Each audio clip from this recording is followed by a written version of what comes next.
Yo, yo, yo, yo, yo, what's up, all you burners, stoners, and potheads, and especially all you gardeners out there? This is Mr. Weedman and Big Earl with the Weedman 420 Chronicles, the Grow Hour.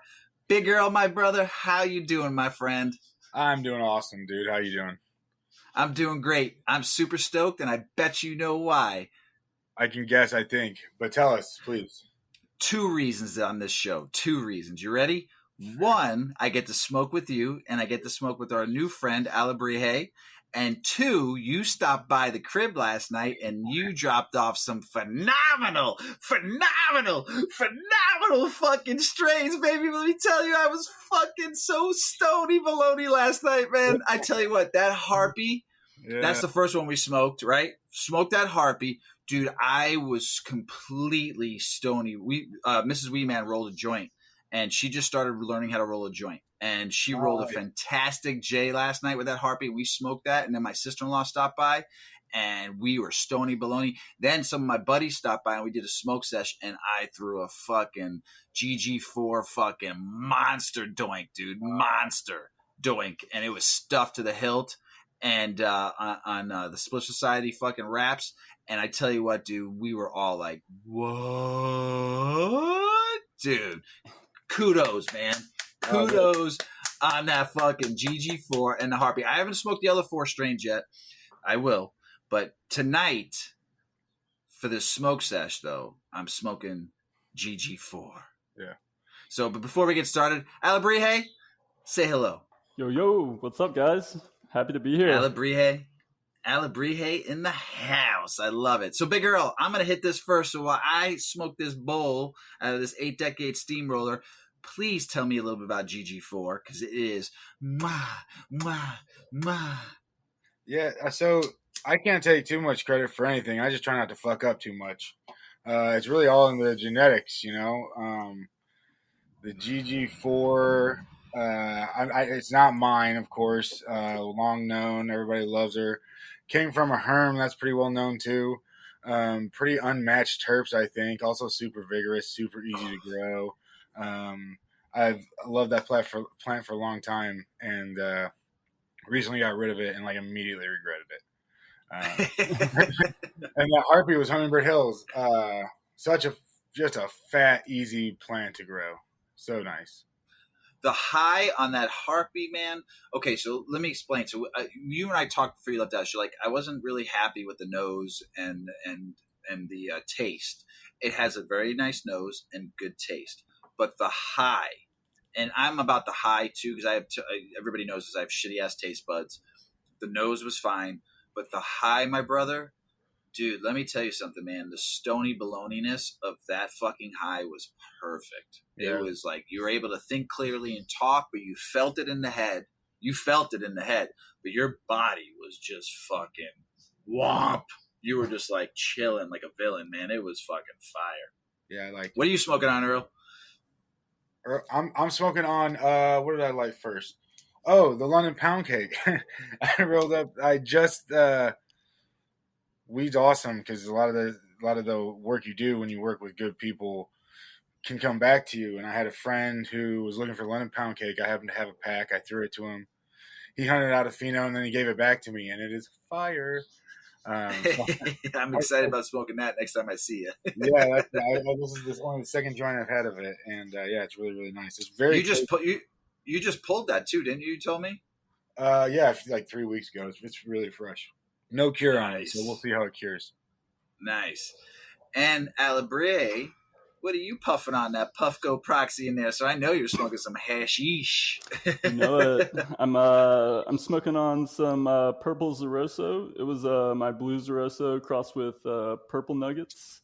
It's got a nice like kind of citrusy berry diesel funk profile going on, and it was just flower rosin, 90 micron. I pressed it myself and ripping it in the Proxy. Oh, man. I can smell it from fucking Chicago where I'm at, man. Nice. I love good hash. I don't smoke a lot of dabs. I don't do a lot of, wax or shatter. But you offer me some hash, I'm in. Give me that. I'm old school, man. I smoked a lot of hash back in the 90s. I love a good hash, so the hash nowadays is way different from the hash I used to get from Jamaica back in the day. But the hash nowadays, it's all about that flavor. All about the flavor, man. It's the smell and the nose that you can get off of this hash you all are making nowadays is so good. So fucking good. So, totally. Well, now we're all getting baked. Let's ask, who the fuck is Alebrije? How the fuck did you get this fucking name? I had to practice it in my head about 35 fucking times to get this name right, and then you helped me out one more time before we started the show. So tell us, give me your history, man. Give me who you are, how you got the name, what do you do, how did you start growing? You're into some other shit too. I'm super stoked about hearing too. Dogs, pottery, fucking coffee, art, dude. Let's just fucking get to know you. So one day when I come out and meet you personally, I get to fucking smoke some fucking hash with you. So let's get to know each other. Tell me about yourself. Yeah. I go by Alebrije Genetics. We do feminized autoflowers. The name Alebrije, I'll just start there. The name Alebrije refers to these Mexican art creatures that are basically hybridized animals with different body parts from different animals, and they're these intricately painted things with different designs and bright colors, and it's just sort of representative of Mexico. And we kind of look at our genetics as unique combinations that we put a lot of time and effort and look into the tiny details as these things are created. And so that was the inspiration for the name. My wife, who's my partner in Alebrije Genetics, is from Mexico, and we wanted to create a brand that was a little more, open to that demographic. And Mexico legalized cannabis, or at least decriminalized. They're sort of still working out the laws at the moment. Yeah, they are. But we saw it as a good market to kind of start making stuff that was in line with their history and some of their cultural icons. But to go back further, long before Alebrije ever came about, as just a teen in high school, 17 years old, more or less, I started smoking weed, fell in love with the plant. I'm very passionate about it. At 18, I became a daily user. I'm in my mid-30s, and I've been a daily user ever since. I started growing actually also in high school. About a year after I, found some bag seed and went, why not? I went out in this swamp and I planted a few seeds. I got to maybe 6 inches tall before some torrential rains came. And I ran out there after school and I tried to rescue 2 of the plants. I went immediately to the hydro store. I bought the worst. It was like the worst quality light. It's I don't even know what you call them anymore. It's not even the metal halides or anything like that. It's just fluorescent lighting, basically. And like a 1 bucket hydro setup, and I built a little cabinet in my room and started growing a plant. I told my parents it was a blueberry plant. At the time, I didn't know anything about it, and I didn't have any good resources, and I don't think I ever, made it into flowering before. It was stinking. My mom thought it smelled like a skunk, and I think I had to ditch it. But ever since, on and off, I've been growing, and I was a chef, and I worked all over the world in Australia and Singapore and England, Spain, Mexico, and wherever I had the chance in an apartment, I was trying to grow here or there. But it wasn't really until I bought a house. Yeah, sorry. So before you go on, so we'll stop with the house. But I have to. You're a chef. Sorry to interrupt, but yeah. I don't want to miss this. You were a chef, and you it seems like you chefed all around the world. I did. What was your favorite food? What was your favorite food in the one country you got to be a chef in? What was the one like you really like? Wow, this country I can stay in and chef. I'm sorry to interrupt it, and I promised myself I wasn't going to interrupt you, but that I have to know the No, truth. that's a great question, and one dish comes to mind. It was I was working in the Basque Country of Spain at this restaurant, Azurmendi. That's actually where I met my wife. She was a pastry chef, and I was working on the meat station right across from her. But on our weekends, we would travel. We would hop on the bus, and about 30 minutes away was San Sebastian, which is a legendary food city in the Basque Country of Spain.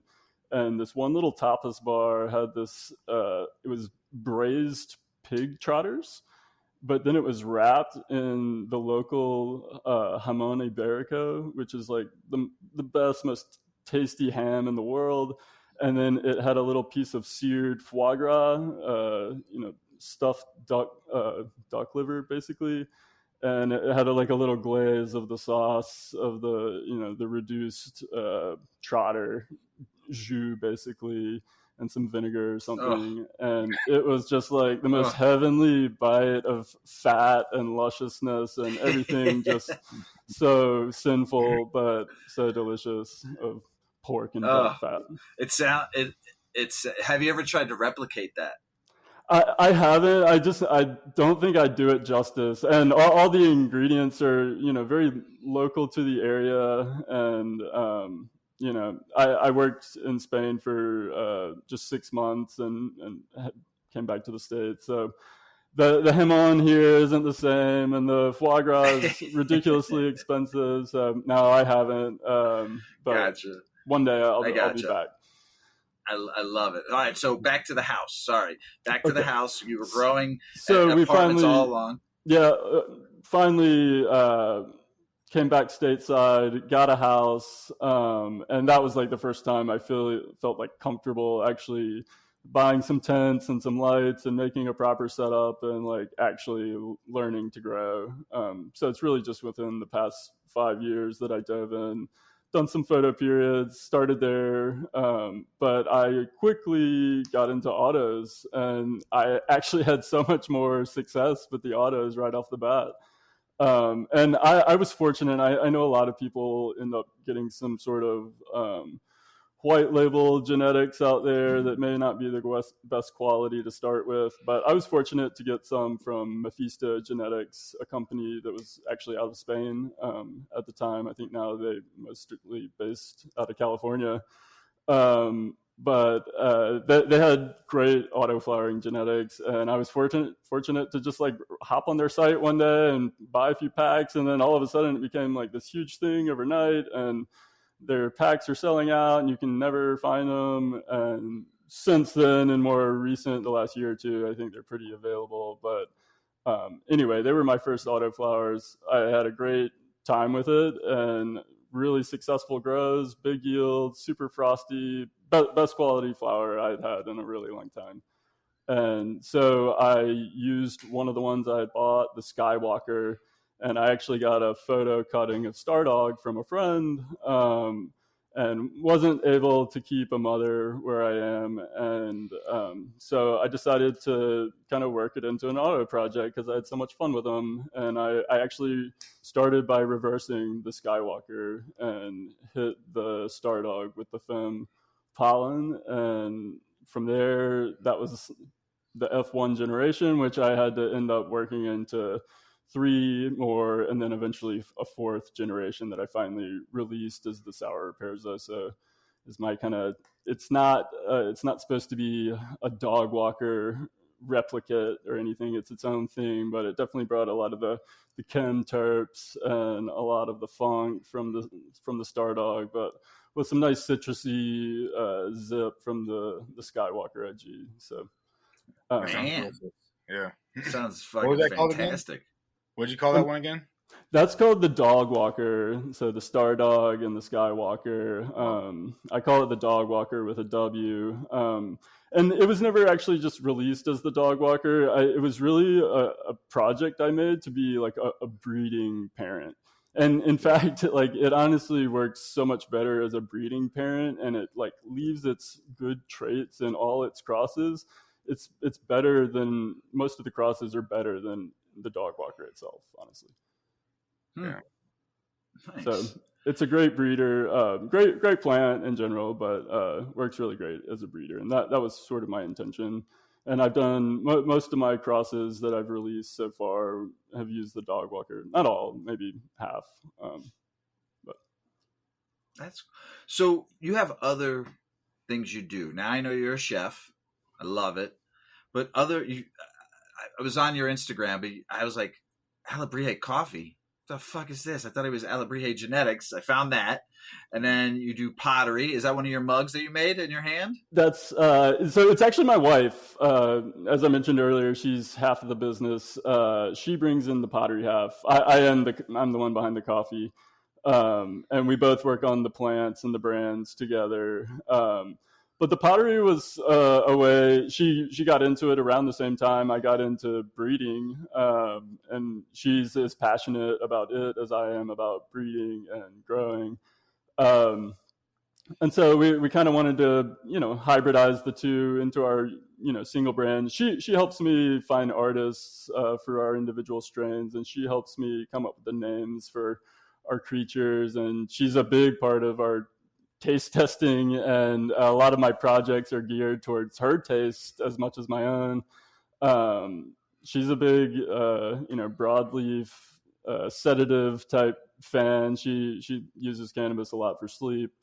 I tend to enjoy it through the day, and so I breed a lot of more narrow leaf, uplifting strains for myself. But I like both. I use it for sleep as well. So yeah, she brings the pottery into this thing. So she does our logos and mugs, and eventually, with our first strain, the Tangy Tibaguana, she released a little pottery plant marker that everyone. It was the colors of the strain, and nice touch. A little experience involved. Beautiful marketing experience. I love it. Go ahead. I'm sorry.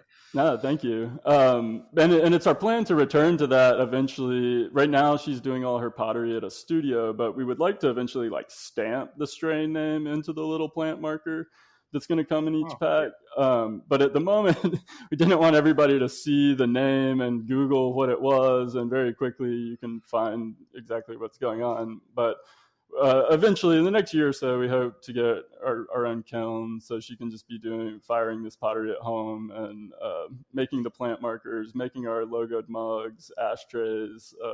I love it. Just bringing some art and stuff to our brand. Art is a big part of our passion, and we like to infuse it into the brand wherever possible. Each strain, we reach out to a different artist to design a creature to sort of be the embodiment of that strain through both the flavors and the effects of it. For example, we were talking about the blue Zorroso is a fox bear, and it's all about earthy and berry strains, and it's quite sedative, so it kind of brings about thoughts of the woods and hibernation and things like that.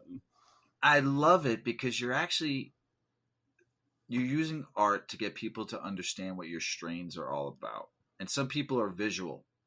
And if you do that visual effect, some people will understand it more. Like, I'm a visual learner, so that would help me. Sometimes just reading what the strains are you're not putting anything in there for me. You're just telling me it could be this strain, X, this strain, and poof, you got the seeds. Well, okay. Well, you grew this. I want to know the effects if I grow this strain from you. Visually, though, dude, that's fucking... And I love that you do it together as a husband. I'm all about husband and wife businesses. I'm a mom and pop guy. I have been my whole life. Fuck corporations. Yeah. I'll say that to the day I die. And I'm proud of you and your wife for starting a business together, because it's not always easy. Mrs. Weedman and I have our own business. I know it's not easy. But proud of you for visually putting that in people's heads so they understand what that strain can be for them. And through art. Phenomenal, dude. I love it, Alebrije. It's kudos to your wife too. I'd love to meet her one day. Mrs. Weedman actually would probably love to meet her too, because she loves ceramics and she loves pottery and she collects and she wants to do killing one day. And so that'll be another subject topic. But dude, it's fucking amazing, man. Thank you. Fucking awesome. I mean, we only release 1 or 2 strains per drop, and we only do 4 drops a year.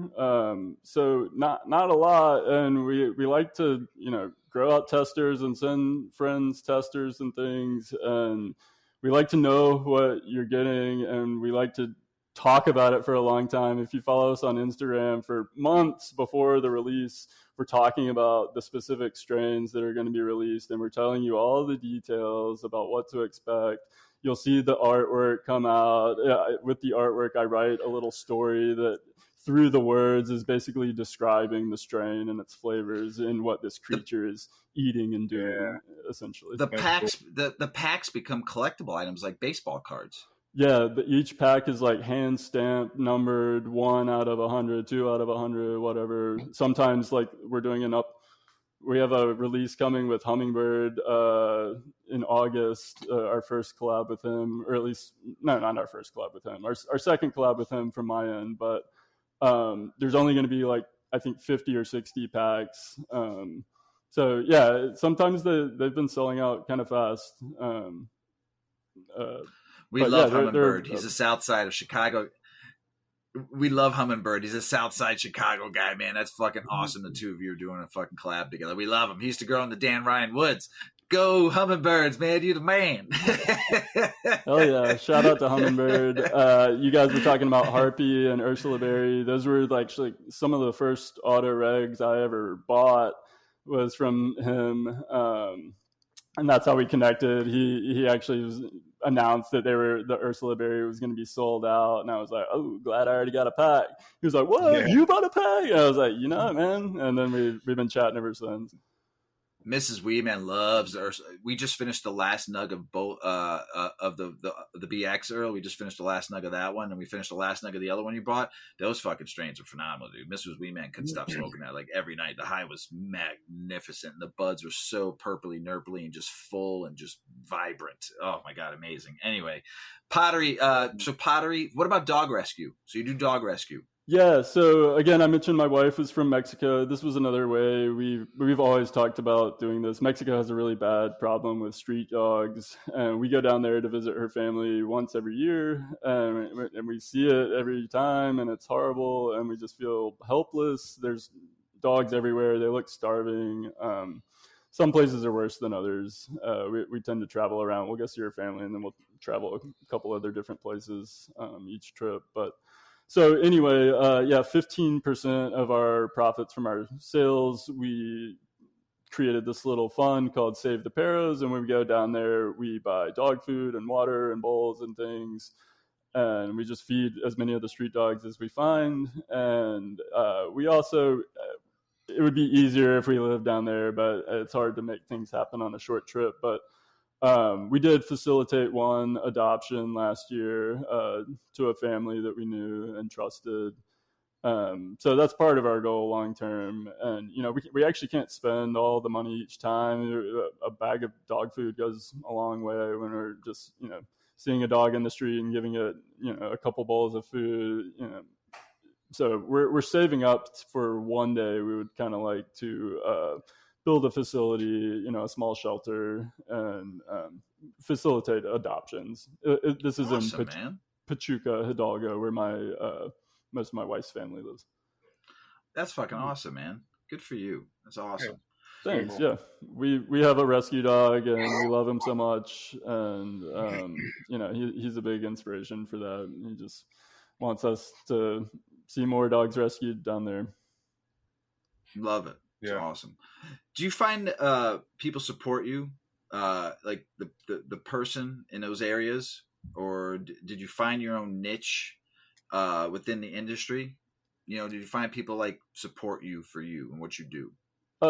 Definitely. I mean, the dogs we just mentioned was actually a big, you know, we meet a lot of animal lovers who like to support us for that reason, but we've been growing autos. We were sort of some of the early adopters to this new wave of Autoflowers, and I've been growing autos for, you know, 4 or 5 years now, and I've made so many friends in this community through Instagram, through Discord, Reddit a little bit, but it is a niche. There is this real community that's built, and you get to know everyone really well.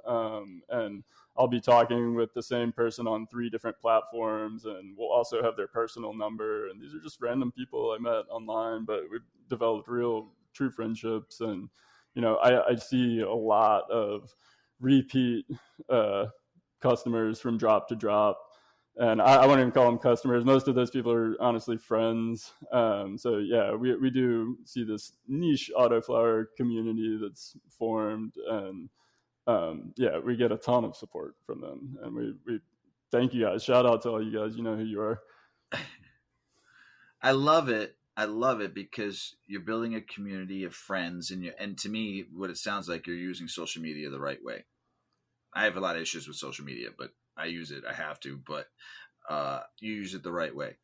You use it for friendships and the way it's supposed to be used, and marketing and stuff like that. But you're using it, and you're building communities across the country who are supporting your business. But then you become friends with them, like you said. They're not customers; they're friends, and I love it. It's fucking amazing. Yeah, Big Earl? That was Big Earl. No, Big Earl. That's how I met you, brother. Yeah, that's how we became friends. Community, man, and that's how where we're at today. 4 years ago, 5 years ago we met. So go ahead, brother. Sorry. From a weed picture on a friend's watch. Mm-hmm. It's crazy, kind of, but yeah, with all the other I don't know, you call them side hustles, passions, parts of life. It's in seeds too. Like you can see the art there, not so much that like you see like how a cup is formed or a paintbrush stroke or anything, but you can like recognize the passion and the work in seeds and in anything really in life, So you started growing autos 4 or 5 years ago, right? And that's really, I don't think much before that people were very geeked on autos, which we've talked about a little bit. I think a lot lately they definitely come around. Is that when you were like, okay, I'm going to make these, or did that come a little later? It was really just it was out of my success. I kind of wanted to preserve. It started wanting to preserve that Star Dog, and I had a great success with that Skywalker. So that was really where it started, and then I kind of learned more about breeding and the methodology, essentially, to carry on the auto trait. A lot thanks to Marijuana Botany, the book by Robert Clark, and also some podcasts as well.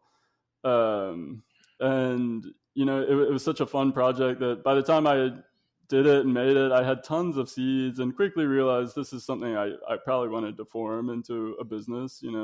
It also was, a good way to offset some of the costs, because the way I do autos, I essentially have to sacrifice a whole tent to seed.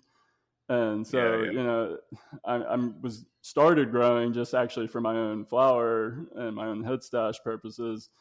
But eventually this seed addiction came around, and I loved buying seeds, and I wanted to create new ones. And yeah, it just became a passion. And once I started, I couldn't stop. And, I thought it would slow down my seed buying, but it has actually had the opposite effect, where now I buy more seeds and I justify it by, I'm going to do a project with that. So it's, it's a business expense, so I get on a lot of drops for that reason. And I like to collect interesting seeds. Yeah, for sure. It's almost hard to find interesting seeds anymore, but it's fantastic, dude. Seeds in general. So your wife does all the pottery for the Alebrije. I'm sorry, were you Alebrije? I'm sorry, dude. Yep. No, you're all good. Mrs Weedman made some edibles that had me zooted. Alebrije. So did she start that, in high school too? How was it watching that art progress into your other arts? I bet that's super fun. Yeah, no, that was pretty recent. We've been together 10 years now, married for 9 of them. And that was just about 2 or 3 years ago, shortly after I had started like growing and breeding. When I say shortly, a couple of years, in the grand scheme of things, it seems short, but yeah, time flies. She's only been doing it for a few years now, but it's grown quickly. She's gotten really talented. In fact, we were talking about the Puffco Proxy earlier. It's so cool because they make the module so it can fit in different glass pieces, and they wanted to encourage, glass makers to be a part of the Proxy and, design cool pieces for it, like the old Hetty days. And so I want to get her to start making some pottery pieces for it. She needs to, make a mold so she can get a fitting, but then she can start making some cool like ceramic Sherlocks and bubblers and things. And I want to use them, but I think she'd be able to sell them too.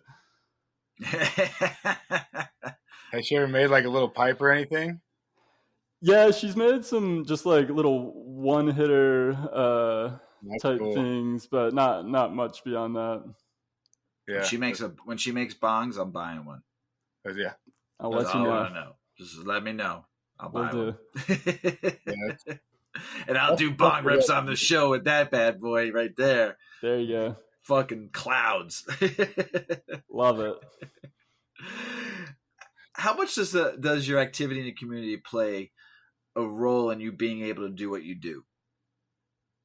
I mean, I wouldn't continue doing, the breeding and the drops and whatnot if we hadn't received such support from the community. Honestly, our first drop, we released 100 packs. It was the Tangy Tibaguana, and it was our kind of Durban meets Amnesia haze, and it sold out in like less than 48 hours. And as a brand newbie breeder with so many other great seeds out there, I was humbled and very grateful for the community, and it got me excited to do the second drop. And then that one sold out, and then the third drop sold out in like an hour, the Blue Zorroso, or a couple hours maybe.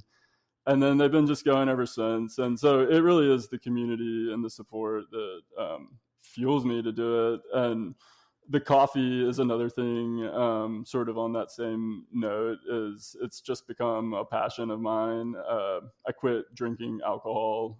I was a distiller and a beverage developer in addition to a chef for a while. And I quit drinking alcohol, and coffee kind of became my beverage of choice. And then I sort of dove down the rabbit hole of all the different beans and roasting my own and, pour overs, espresso, etc. And I just decided to, I haven't released anything yet, but down the line, the community's been so supportive that, I'd like to share this other passion with them. And once I kind of roast something I'm super amped about, I'm going to, order a bunch of beans of it and do a bigger drop. But to this point, it's just been a lot of trial and error and learning. But one day, it's something to be coming. I like it. You're a passionate guy. You got a lot of different projects. Fucking and awesome. That's even like an art, right? If I'm remembering, on your page, it's like it's awesome. You can see the passion and everything there. Thank you. Appreciate that. Love it. Yeah, for sure. Do you make seeds besides feminized autoflowers? I mean, is this all you're into now? Are you doing regs or anything like that, or just straight autos? So I do some regs. In fact, our first reg drop is coming up on August 1st. And it's actually part of this other, it's a little bit of a charity project. We're sort of facilitating through Last Prisoner Project. And it's our, nice. We're doing a drug war veteran bundle. We have these t-shirts, these drug war veteran t-shirts we've designed, and it's coming with these Nancy Ray Gun is the name of the strain. It's our first reg release, and it's sort of a standing up to the Just Say No campaign, and we're saying just say grow. And the reason we finally decided to release some regs is people have told us they get excited sometimes at the opportunity to make their own seeds. And this is a strain. It's Nancy Reagan is True Mac crossed with my dog walker I was talking about earlier. And then that's crossed to another called Purple Microdot, which was My favorite kind of LSD. Yeah. That or a good white blotter. You can't get that shit no more around here. But damn, man, before you talking my language with purple microdot, I sold a lot. Oh, whoops. I mean, I ate a lot of that too. Sorry. Well, yeah, it brings some of those effects. It's a pretty stony high, this one. But it had some great breeding traits. It's got these thick, leathery leaves. It's super frosty. It's got this kind of rank, fruity, green pepper, sort of interesting terp profile going on. And I wanted to release some regs of it because I think it's like the dog walker. I think it's a breeder where I want to see people hit it to some of the other hot autos out there and make some really nice crosses of their own. So that's coming out August 1st. So I do a handful of reg seeds. I ran a couple of land race projects this past year. I did an Egyptian from the Sinai Peninsula, and it was semi-autoflowering, and I hit a bunch of my favorite autoflowers with it. And then I also did one from the Sudan, which was also semi-autoflowering, and I hit a handful of my favorite sativa leaning or narrow leaf leaning autos. And so those are projects to be worked a further few more generations before they'll be ready for release. But I did have some regular pollen flying around this past year. You pollen chucker, you. I love it. Hey, so real quick, so those sativas you're growing, how long? So since are they auto, you said, or they're auto regs, or they're? Some of my more narrow leaf sativa leaning have been in the like 75 to 95 day range. I was going to ask you. You took the fight. You felt my brain going into yours right there, because I was going to ask you how long, since it's a sativa plant, how long does that take since it's an auto? I didn't think it was going to be 75 days, but I thought it was going to be like 100. I mean, there's some, and sometimes it's personal preference on when people harvest. I've noticed, some people like a little more amber, and some people like a little more just full cloudy in their trichome heads. But I don't usually run mine past 90 days, honestly. I have very few autos that I let go past 90 days. That's still pretty good for a fucking sativa, man, when you don't have to wait 16 weeks. You know what I'm saying? That's pretty good. I have to get some fucking sativa. Mrs. Weedman asked me for a couple sativa to grow in the future, so I'll fucking have to look that up, because that's fucking amazing. But I want to say, though, that's fucking awesome. I saw the artwork for the fucking Nancy Reagan thing. That was fucking, I loved it every second. I grew up in the 80s. I fucking remember the whole thing, Just Say No and all that bullshit. And I remember Nancy Reagan getting on stage. Classic, brother. Classic. I'm 50, so I remember that whole entire fucking thing. And beautiful. Well, thank you. I appreciate Love that. it. And you didn't downplay Nancy Reagan's face and all that stuff, and you made it artful, colorful, beautiful, trippy, fucking dope as fuck. But you didn't disrespect her, so I love it. So but fucking well done. Thank you. I appreciate that. Yeah, man. Well done. Shout out to Brack to the Future was the artist on that one. So he's helped me a lot with some cool graphic work. So now I'm going to get to sit back and relax and smoke the rest of this GJ4, because now it's really learning time. And Big Earl is going to take over, because I don't know shit about any of this. I saw some shit about STDs on here and fucking chlordipine and shit. I'm like, what the fuck are you guys talking about? I thought this was a fucking weed grow hour show. And I saw some shit about reversing. I thought we were playing Uno. I'm like, what the fuck are you guys talking about here, man? So I'm going to let you, Big Earl and Alebrije, take this shit over, and I'm going to fucking smoke a fucking 8-decade steamroller. Have fun. Cheers, man. Do you use your regs to like progress your lineage, so you're not like femming on femming on femming, or will you take that a couple generations? So that first dog walker project was a fem on a fem on a fem, and it was a pain in the butt, to be honest. And it taught me a lot, and there was a lot of failure along the way on timing of creating fems. So moving forward on doing a photo period conversion into an autoflower, I do plan to use regular seeds. Yeah. Simply for the fact that it'll make my life a lot easier to just like pop a handful, pick a nice stud, and not have to worry about the timing. Whereas with a reversal, the timing is pretty crucial. And it's more important that you get pollen when you're gonna have the pistils from your mother plants in about week 3. So I use there's 2 options for creating a feminized pollen from a female plant. Colloidal silver is one, and I've actually never had success with it. I only tried one time, failed, and quickly learned about STS, which is... so it's not STDs that I read. It's STS. I'm going to learn about this one. There you go. Yeah, STS. So STS is silver thiosulfate. It's created by, you make a mixture of sodium thiosulfate and distilled water, and then you mix some silver nitrate and make a different solution and some distilled water. You combine those 2 solutions, and then you got silver thiosulfate, or STS. And then you're going to want to dilute it. It's really strong.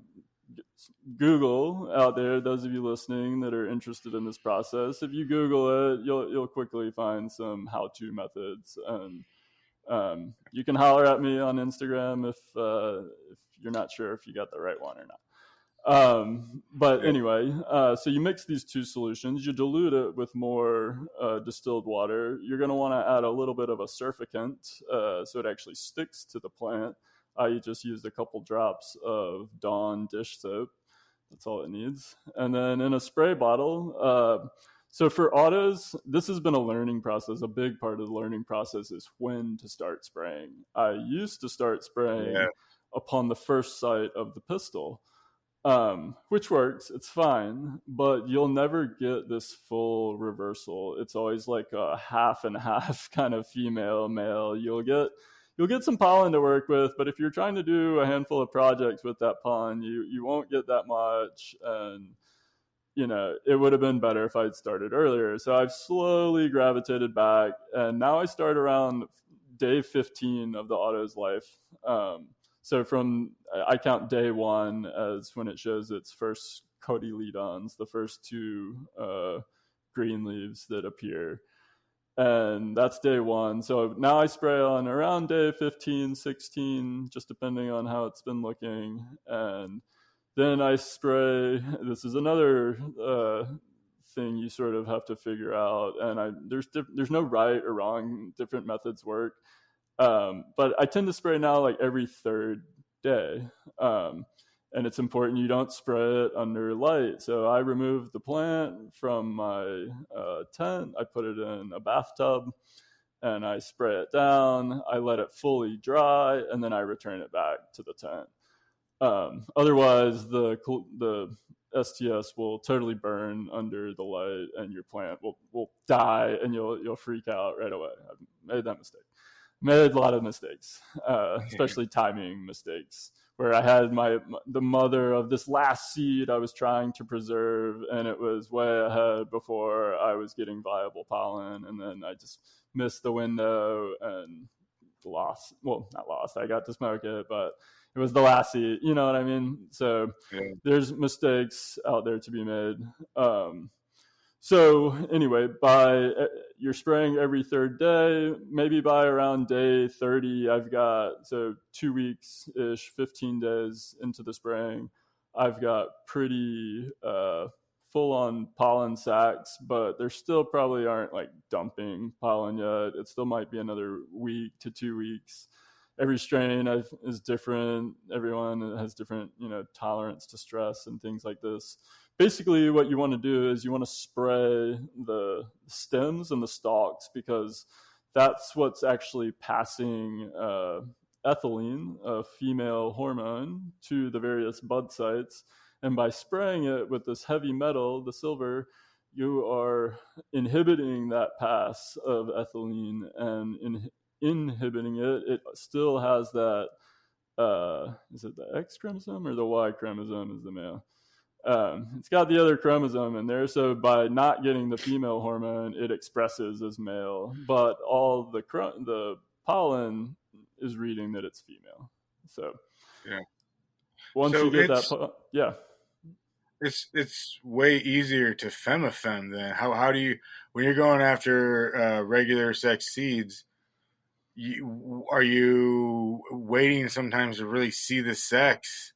Might be a little too late to start spraying your spray or spraying the STS. You really have no choice basically but to wait until the males typically show first, and you remove your males, and then as soon as you're sort of confident one, sometimes on those you just have to wait till you see the pistol. But you also, once you've removed all the secure males and you're pretty confident, you can go ahead. But I haven't done a lot of it, but it is to come in my work. I have several photo period plants I plan to transition into auto or convert into Autoflower these next coming years. Oh yeah! Have you ever feminized a photo period? I tried. That was actually the one with the colloidal silver that failed. It was a pineapple Pez from Grandiflora Genetics. Ooh, that sounds lovely. Yeah, you got my attention quick on the pineapple Pez. I was like, whoa! I love pineapple Lifesavers too. That's another flavor I like. So yeah, you had me hooked on that one. Ooh. Well, this is actually a question that comes up with spraying and STS and colloidal silver and all a lot is, hey, if I only spray one branch and if I'm careful to not hit the rest of it, can I still smoke the rest of the plant, or have I created poison inside the plant? And my answer personally is I've smoked the other parts of the plant, and I don't really worry that. I don't think it's a systemic infection of the colloidal silver, because when you isolate just a single branch, it's really only that branch that will give off pollen sacs. The rest of the plant will stay female. Can I? Don't people spray colloidal silver in their mouth for health reasons? Like they do that under the tongue to spray? They do. Very small parts per million. Yes, but yeah. Right. I think my bro was doing that. My brother was doing that for a long time, and he'd always do one little pump. So I mean, people do take it in their body. I know some people do have reactions to it, but I've heard very few. Because they overdid it. So I mean, if people are taking it into their body in a small, minute amount, would it hurt them if they smoked it that got a little bit on there? I don't know. I'm not a scientist. I'm not a doctor. So, yeah. Well, I would definitely not recommend smoking any part that has been sprayed. But if you were very careful to like cover up the other part, I'm not recommending anyone out there do it. But I personally think it's okay. And I have done it, and I live to tell the tale. You're still here hanging out with us and getting baked. Fucking great. Yeah. We're having a good time. So, like, the reason we're doing, we wanted to talk about feminizing autoflowers is because it is so specific. When you talk about, doing photo periods, you can have that mom and you can know exactly what it is, and you can try to fem it out 10 times and perfect it. But with autoflowers, dude, it's like, and there's a lot of different information out there. That was all fantastic. But yeah, and photo periods, you have the option to flip it right when you're ready. You can start spraying it for a couple rounds, a few days, and then flip and you'll get a nice full, expression as a male, basically. It seems too easy, all you photo period breeders. Nah, I'm just kidding. We like little digs here and there, and this little ball busting. It's the best. It's I think both of them are kind of like I almost see it as like a ladder now, where like an autoflower community has to pull those reversals from the photo community, and that's like the working, because that's what people want. People want the feminized autoflowers that they can throw a few seeds out and they can get pretty consistent, flavors and sizes and results. And they want rarity. They want something they can say, hey, I might have the last few seeds of this ever. That's a pretty fun thing to have. So what does your garden look like? Do you have only autos going then, or do you keep some photo moms to the side? I know you said you're doing that one reversal. So yeah, no, that was years ago, that attempted reversal. But I have 5 tents. I have a big 5x5. I've got 2 2x4s and 2 3x3s. And they're in this. They're in a relatively close range. The 2 3x3s are separated into a second room, and the 2 2x4s and the 5x5 are all in the main room. And I've got a shelf with all. I'm an organics guy. I've mainly used soil and Nature's Living Autoflower. Excuse me, sorry, I'm a little baked. Nature's Living Soil Autoflower Concentrate. I've used that a lot in the past. Lately, I've been trying to make a lot of my own inputs, kind of like Korean natural farming and jadam style. I make.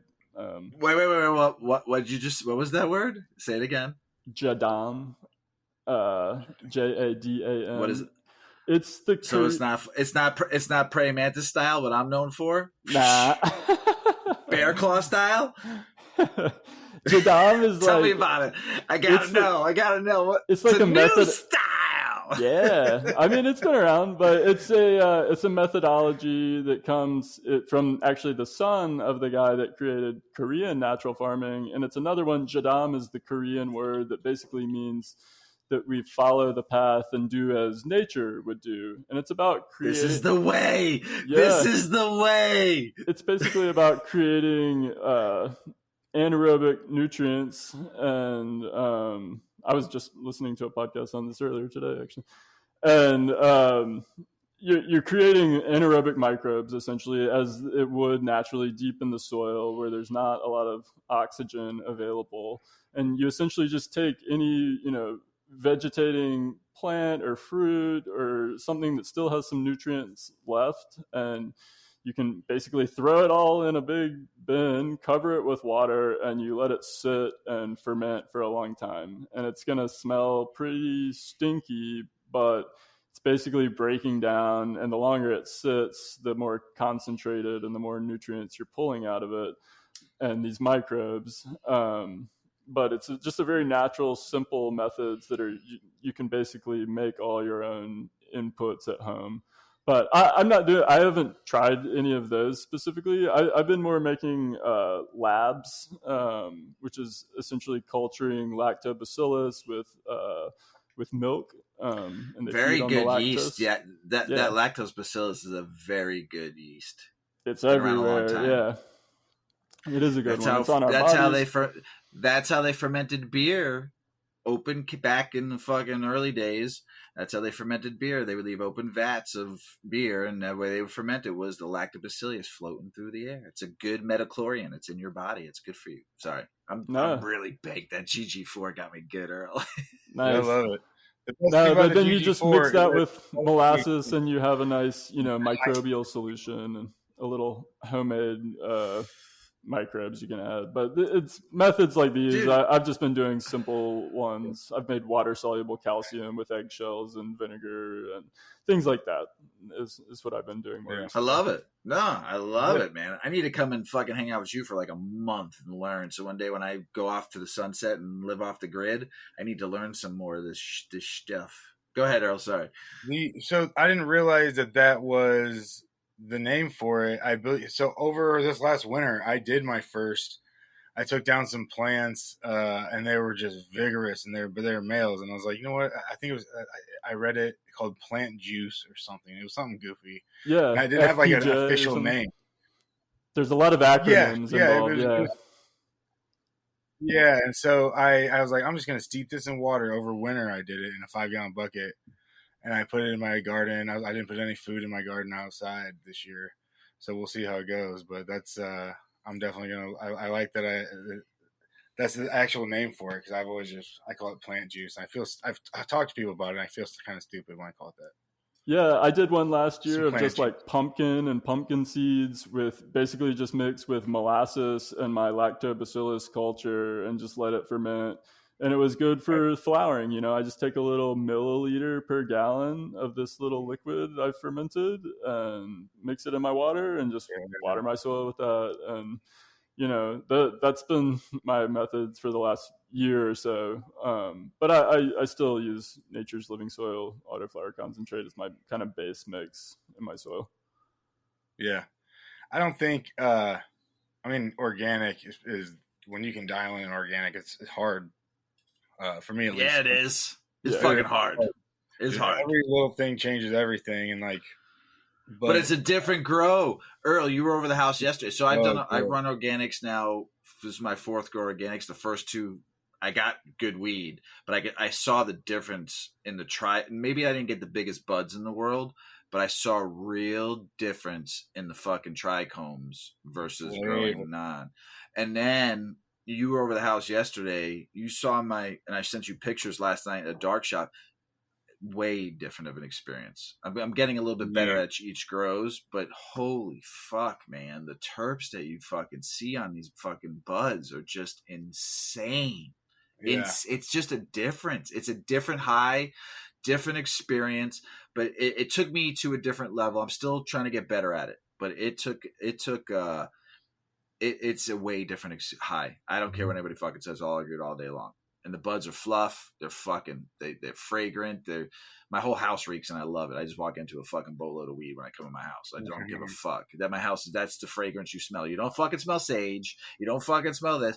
You walk in my house, and you just fucking straight fucking just in your face, knock you out. I don't give a fuck. Come in I'm Weedman. I don't give a fuck. Nice. You're gonna smell it when you go over the fucking house. I ain't hiding shit. So, but growing organic is a fucking different world. If I can learn to get better and do some composting and doing some teas too, that's just gonna be. I can't wait for that day. So, but I agree, 100%. Sorry, and I'm stoned out of my mind. So you're right. It's hard. I don't do full organic because I call it synth-organic. I don't know if that's the real name for it or not. I can't remember where I heard that, but I pretty much just I try to break down all my organics and then feed it, knowing that my salts are pretty high, and it's gonna kill my organics when it goes in there, kind of thing. But I think you can't get anything better on flavor. I think it definitely adds a big cushion having the organic there. If you're just running salts, being able to kind of balance on the organic is huge. I found that the organics allow too, and it works great with autoflowers because they already sort of lean this way, but less is more. And, they don't require a ton, especially when you're using these concentrated inputs that you've made or these little ferments. Like I said, I put a milliliter per gallon of this stuff. It's a small amount of just a little homemade ferment of pumpkin, but it provides what they need, especially if you already have a working base. I'm just trying to add little boosters here or there that are, already fermented or already in some way water soluble that they're going to absorb pretty easily. Yeah. At the end of the day, it's about breaking down the food, right? I mean, that's everything you had is just to break down the organic food in there. Exactly. Yeah, I love it, dude. It's such a cool time to be able to, they're just learning a lot of this stuff, and it's super weed based. I feel because it's a cash crop, and they've had it around for a while, but it's just now being something. At least for me, and maybe I'm showing my ignorance, but it's seeming like it's just now really catching on a lot of this stuff where people are like, "Holy shit! I don't actually have to buy $5,000 worth of food. I can ferment this, and I can take this that I'm just throwing away anyway." And it's super fun. On feminizing, what's something that you learned the hard way? I think you talked about, other than the photo period, was there an auto fountain? I botched a whole round on that dog walker project. Damn Nami Nugs. Timing was a big thing that took to learn. Was just I botched an entire run because I missed the timing. I didn't have viable pollen. I've probably accidentally mismeasured my colloidal silver or silver nitrate, or I didn't measure the ratio right. I mixed 9 parts of water to 2 parts of the STS base or something. I completely burned a plant one time. So yeah, there's a few. I tried to mention them earlier. The couple mistakes I've made. It was mostly timing. There was one that I was kind of like disappointed where I only had one last seed. This was Zamodelica Express from Night Owl, and this was before he re-released it this past year. So I now have more seeds of it. So no big deal anymore. But the first time around, I only had one last seed, and there was who knows if or when it was going to come out again. And I missed the timing window. I had like reversed one of them, and the other was going to be the mom, and so I just missed it and didn't make a single seed.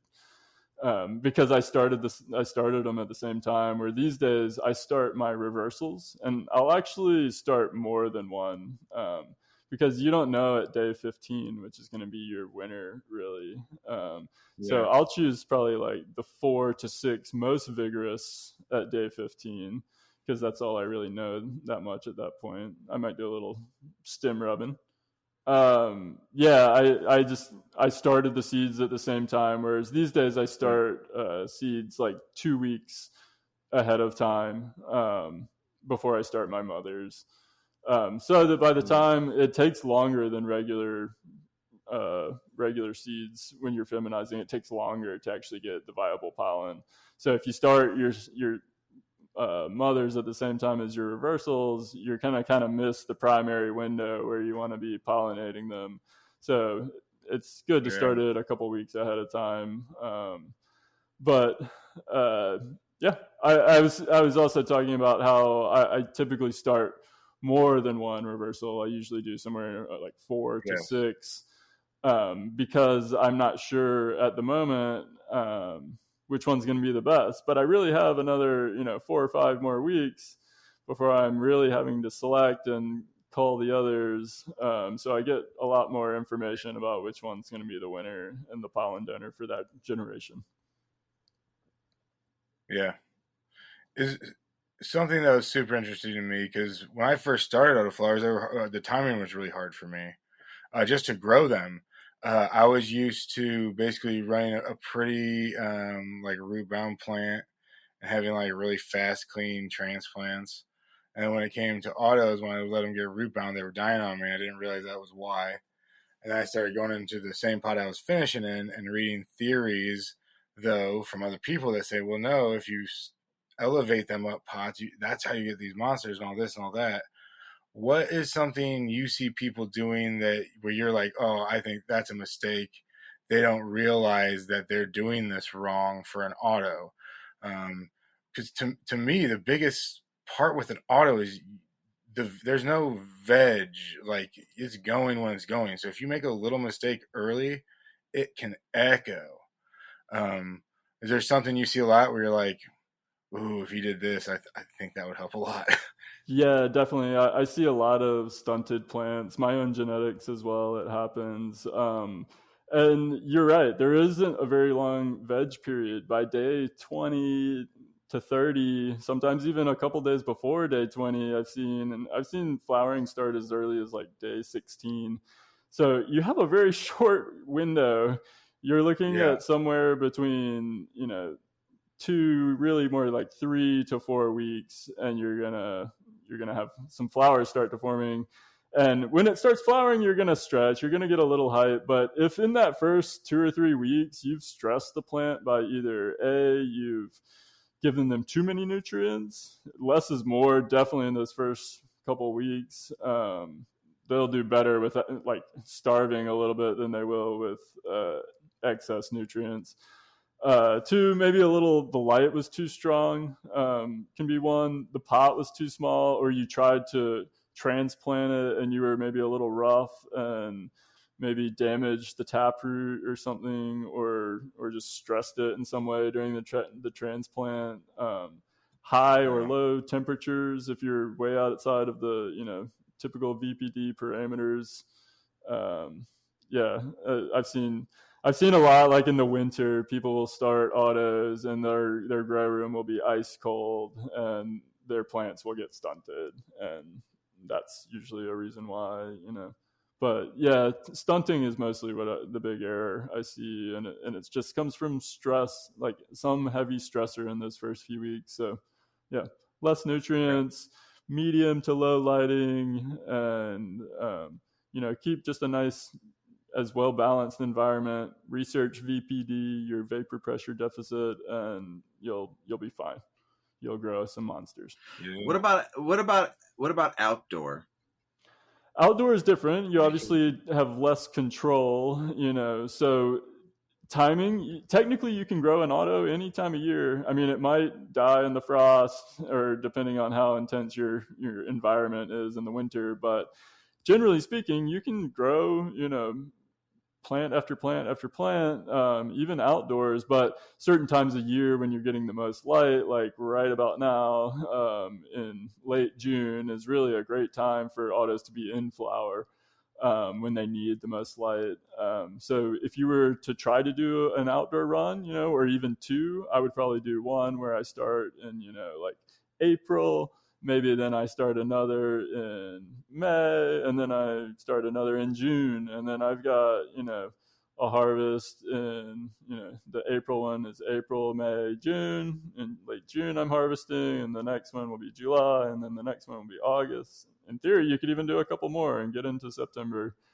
But you'll probably see slightly different, density in the buds and maybe slightly different sizes in those different plantings because of how much light it was getting. Autos love light. That they can take up to 24 hours, but really they like a couple hours of dark too. 18 to 20 is kind of ideal. Yeah, because I'm running autos outside right now. I got 3 outside, and one's a male that I pushed over and just popping the balls off as they go because I'm going to pollinate one of the buds, and I got 2 females. They're small. They're probably like 2 feet tall, and they're already getting some nice fucking buds on them. And they're probably 30 days in. 30 days in, I think it is. So they're looking pretty, though. Big Earl, you saw them yesterday. Got a good little sour smell to them, right? Yeah. They look delicious to me. Yeah, that I didn't have a tall growth, but I understand now. I understand you taught me a lot today, so I appreciate that, about doing autos outdoors. But yeah, and the run though is pretty cool. So, but go ahead. Sorry. Well, I was just going to say that was another thing we were talking about indoors, is just how you can do a similar style perpetual grow. And basically with autos, since you don't have to change the life cycle between veg and flowering. So in theory, you can start one plant, in month 1. A month later, you start plant number 2. And then a month later, you start plant number 3. And then each month, 90 days later, more or less, they range between 75, 95 days or so, depending, sometimes a little sooner, sometimes a little later. But you can essentially every 3rd month, or every month, just harvest one plant, and then you harvest that one and you plant a new one, and you can just be harvesting one plant every month if you're just a home grower looking to produce your own meds or your own head stash or whatever. Yeah, sweet. I love it. Yeah, it's fantastic. Two tree. Give us 2 or 3 mistakes you see people when they grow autoflowers. 2 tree. That's it. 2 or 3. Well, I hit the one. I'd say, heavy stressor in the first 2 weeks, whether it be temperature or heavy nutrients, or the lighting maybe is a little too intense.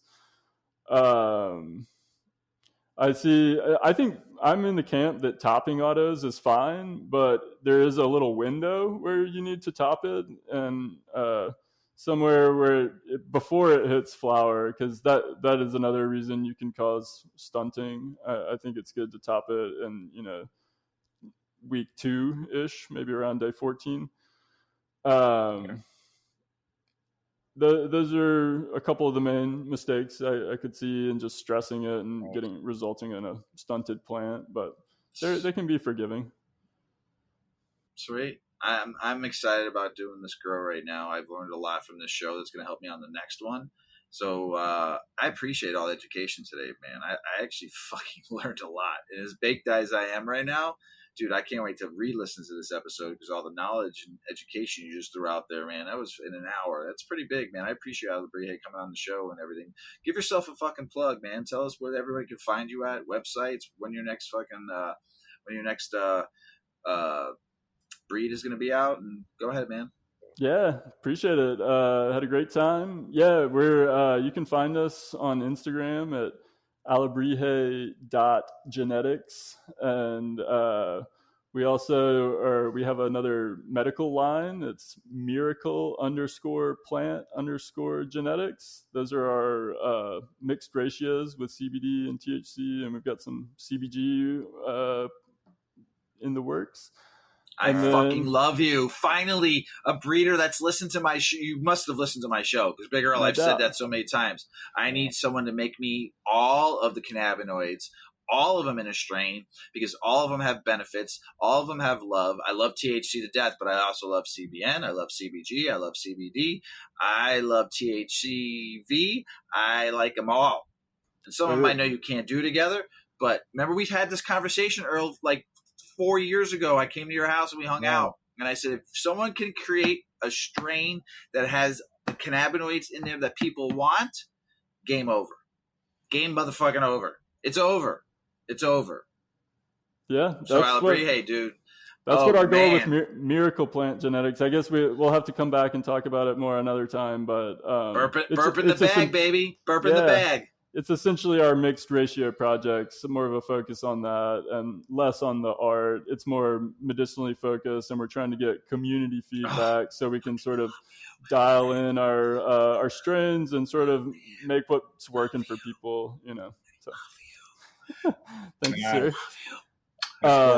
And then if you find our main Instagram page or alebrijegenetics.com, you can find our other pages, Alebrije Coffee and Alebrije Ceramics. They're all tagged in the bio there. Man.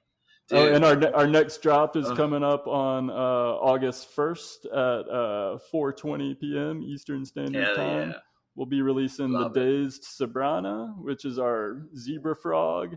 And it's got Malawi Northern Lights crossed with that some of that purple microdot and purple nuggets all together. It's a very Malawi-leaning, heady, daisy, creative strain going on. And then our other one is the collab with Hummingbird. It's called the Coli Breno Funk, and it's the deer hummingbird is our creature. And it's his Gouda crossed with our dog walker, and it's all about gas and funk, and it's very sedative. We've been using it a lot at bedtime lately. That's home team right there. South Side right there. He's a South Side scumbag like me. I love him. We're all, if you're from the South Side of Chicago, you're a scumbag. So I love him to death. He's the best. He's the best. So anybody shout out Hummingbird. Hummingbird, baby. Anybody that grew in the Dan Wine Woods, you're all right by me. I love it. I fucking love it. Man, thanks for coming on the show, Alebrije. It's an honor, man, to learn and get educated and just taking your time out to talk to the world, I guess, man. Right, Big Earl? Yeah, it's awesome. Thank you, dude. Super fun. Learned a lot. Got anything else to tell the world? Big Earl, you got to say? That's it. Listen to the Weedman Chronicles, yeah. Yeah. Thanks, brother. Thank you. And don't forget your cow mag. You need the cow mag, guys. Everybody, don't forget the cow mag. Peace.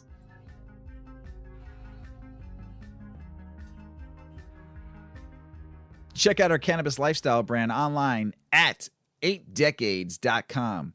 Our custom smokes and accessories are perfect for your coffee table, bedroom nightstand, or kitchen counter. They're designed for you to show them off. The Canna community is also loving our hemp and cotton blend t-shirts, sweatshirts, scarves, and hats, finished off with our 8 Decades logo. We've got some awesome long-lasting goods that will be your favorite for years to come. 8 Decades, because a 9th decade of cannabis prohibition isn't acceptable.